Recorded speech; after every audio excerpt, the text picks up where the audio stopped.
મામી, હું બધું જ જોઈ લઈશ. તમારે ચિંતા કરવાની જરૂર નથી. તિથિ તો બોલ્યા કરે. તમને એના સ્વભાવની ખબર છે ને?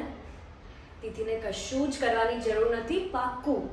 અને હું એને ક્યાંય કાંઈ બોલવા નહીં દઉં કે તમારું ખરાબ લાગે. આજે અન્નુ માટે બહુ જ મોટો દિવસ છે અને આપણે બધાને ધ્યાન રાખવાનું છે કે છેલ્લા 3 વર્ષથી અન્નુની માનસિક સ્થિતિ ખરાબ છે. તિથિને ભાન જ નથી પડતી. 3 વાર અન્નુને સુસાઇડ કરવાથી બચાવી છે. આપણને બધાને ખબર છે કે દિલ્હી ભોળી છે, સેન્સિટિવ છે.